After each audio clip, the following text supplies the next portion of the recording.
I get that I'm probably feeding into this, and it's so my hypocrisy knows no bounds. And I guess in reality, I should just be ignoring it. But at the same time, it's hard for me to ignore because I am kind of blown away by one particular story. I've been doing this now for 20 years. And I've said on the program so many times, me and Rob do, we are not journalists. Okay? We're just not. Yeah, I tried to shout you out on Sports Journalist Day, and you're like, not me, not what I do. Yeah, well, we're not. We're not journalists. We're just not. Like, we're not here. We that was the old Ron Piva. Why don't you go break a story? Oh, cool. Well, way to go, Ron. Yeah, because I'm sure over at KGW you're breaking so many stories or whatever the hell you're doing. Like, there are journalists, and I respect journalists wholeheartely. In fact, I think one of the scary things is it feels like independent journalism is dying. I really do. And yeah. It just is. And I feel like independent sports journalism absolutely is in trouble. But when you look at some of the work that was done with like the Balco story and some of the like the big, enterprising big stories. Yes. Yeah. And that is done is because there are organizations out there that still have the autonomy and the resources to pay really good investigative reporters to go out and find the truth. And at the core of me, I believe in media. I really do. Like, without media, we're screwed. Like, and I know right now we're living in a time where no one, it's the mainstream media. I love that one. So this idea that nothing, if it comes from a mainstream media source, there's no way it can possibly be right. But if some dip ass on the internet makes a tweet about it, then we're like, well, he's independent. Yeah, if it's the 7th thing down that's been upvoted on a Reddit thread, then it must be real. It's unbelievable the amount of just morons that we have. There was literally a very, very popular political pundit recently who came out and said that she's not a flat earther, she's not a round earther. She wanted to make sure that she's not of the cult of science. Like Earth agnostic? Earth science agnostic? Unbelievable. How dumb do you have to be like, well, I don't support the flat earth theory, but I'm not buying into this round earth thing either. Like, I do my own research. Really, dumbass? We're at the point, we've been to the moon. We've taken photos of the earth, and yet we're still having to have debates of whether or not the flat earthers and the round earthers. No, one is right, one is wrong. So I do believe that we need good journalism. And I do think there are people out there that are doing good journalism. But I kid you not, I have never in my 20 years of sports journalism or being in the sports journalism world, because I'm not one of them. How about I'm journalism adjacent, right? I'm next journalism door. Adjacent. Yeah, I'm the ADU. If journalism is a house, I'm the Arthur Fonzarelli of it. I live above the garage, right? I'm in a studio apartment above the garage. Sure. I can see journalism from where I sleep. And I honestly cannot remember a more dishonest set of journalists, I don't know what you call it, like journalistic integrity, than what I'm seeing in the Bronny James thing. And it pains me because, like I said, on one spot, I just am like, dude, I should just ignore it. But they're so egregious at times that someone out there should be calling these people out. And by the way, this isn't fringe journalism. These are people with ESPN. These are people writing for Yahoo Sports. These are big media outlets. Bronny James played in his first preseason game, his summer league game in the California Classic, right? He played was it against Golden State? Or was it Sacramento in Sacramento? Golden State? It was in Sacramento, but it was in Golden Correct. State. Yeah, but it was against the Kings. He went 2 for 9 for 4 points. Yep. 2 for 9, 4 points. Played 20 plus minutes. And got his ankles broken multiple times on defense. Didn't look good at all. I want you to, these are real headlines that I pulled. Real headlines from major news organizations in wake of a summer league performance where he from went the 55th overall draft pick. 2 for 9 with a guaranteed $8 million contract. 2 for 9. Bronny James dazzles with step back jumper in summer league debut. Dazzles. Bronny James proves he belongs in the NBA. Okay. James shows upside in debut. Those are real headlines. Real headlines. And each one of those articles, there was another one on ESPN that said things we gleaned from Bronny James's debut, and it was a glowing report They focused on one play where he intercepted a pass and led a fast break. Cool. He played basketball one time. It's just, it's unbelievable to me. I'm and with now you, though. we're making a comparison to Tim Tebow. This is the other one that's coming out today, is that we're trying to say, is it gone too far, and is this Tim Tebow?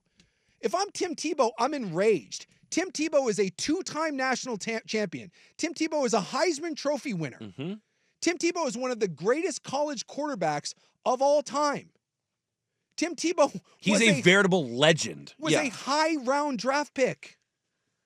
Bronny James is someone's kid that averaged 4 points in one season at USC and got drafted damn near the last pick in the draft, and the only reason he was there is because his dad forced his team, and yet we're now saying that and their agent threatened everyone else not to. Yeah, all of that.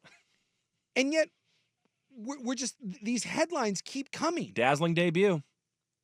That was from MSN.com, by the way. And the other one was from Yahoo Sports. James proves he belongs. James shows tremendous upside. He's 2 of 9. And then, by the way, it makes me curious. Are people? I mean, obviously there are some people, but like the Yahoo Sports one did someone put their name on that, or was that like a staff report, or like a, you know what I mean? Because I want to know if someone, are journalists or remaining journalists staking their reputations on this stuff, because that would be foolish at this point. Or is it just companies saying we got to put pieces out like this because they get hits and clicks and people read them and spend time on our site? That's what I'm blown away by. Yeah. I would love to know. I wish someone at one of these organizations would come out and say, I am literally being told what to write. Right. I am. This is what I am being told, because we know at ESPN, we know in the past that they have been, like with the Tim Tebow thing, they were like, "Hey, cover Tim Tebow." Yeah, Tim Tebow drives us. There's absolutely an edict to cover Bronny hard right now, and I think there's a difference. I really do. There's a difference. Like, I'm talking about Bronny James right now. There's a difference between saying, "Hey, people are interested in this. Let's cover him." I think there's a big difference between that and telling NBA journalists, write a pile of crap, literally lie and say that he looked good in his debut, literally lie and say that he proved that he belonged, and then in the same article talk about how Summer League doesn't mean anything when you just got done writing a guy that went 2 for 9, showed tremendous upside, and he proved that he can be useful. I've never seen more dishonest, and I don't care if you write an opinion. I don't care if you're Stephen A. Smith. You're paid to spew, Stephen A. Smith is like me. That dude's not a journalist. He thinks he's a journalist, but he's not. He's just paid to go up and be a blowtorch and throw out opinions. But when you're writing articles, when you're breaking down games, when you're spending time on pregame shows and highlight shows, and I mean, clearly this is only about the digital metrics to me, because I can't see that, or the average sports fan in this country or across the globe is just so stupid that this is the most intriguing headline. One of the two. I don't know. Yeah, it's just, it's really kind of shocking to me. And I keep thinking that eventually we're going to reach a tipping point and people are going to have to start being honest about what this kid is. And it makes me kind of feel bad for him. But at the same time, every time he or his dad opens his mouth, it makes me like them less and root against them. Yep. LeBron went on this big, long spew today about how Bronny hears nothing. I saw that. He's like, no, Bronny doesn't hear anything. He's like, you can hate on him all you want. He doesn't hear anything. He doesn't read anything. I do. Yeah, okay. Yeah, you've created the kid that's just so insulated that nothing bothers him. He's blocked everything out. It's like every time someone in the Laker organization, including the two of them, open their mouth, it makes me want to root against them more. And that sucks, because it should be, at its heart, it should be a pretty good story. One of the truly great NBA players of all time. And he had a goal to play with this kid. And yeah, it got really cheesy manufactured, but you made it happen. But the more this goes on and the more this coverage. Stop making it basketball. It's not. It's a Hallmark story. Yes. You want to make it a Hallmark story? Great. It's becoming Rudy. Rudy isn't a real story. Someone took a little anecdote that happened at Notre Dame and made it a Disney blockbuster. And didn't care about anything involving the truth whatsoever. They just put something out, and we're watching it in real time. We're literally watching a Rudy situation happen before our very eyes, and 90% of the national media are complacent in it, and That's the part that I think bothers me more than anything else.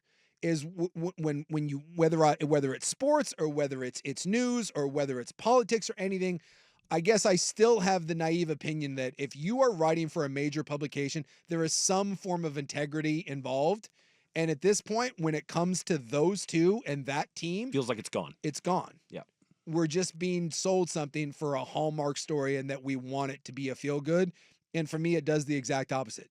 It's not a feel good. To me, it just seems like an absolute pile. Puts a bad taste in your mouth. It makes it feel unsavory, and it makes it feel like it was forced at you. And it could be cool if it is this father-son special bonding thing, but now that it's like, oh, look at him earning his spot on the basketball court, doesn't work. 2 of 9, 4 points, couldn't defend anyone, and yet James proves he belongs and can be useful in the NBA. Great headline.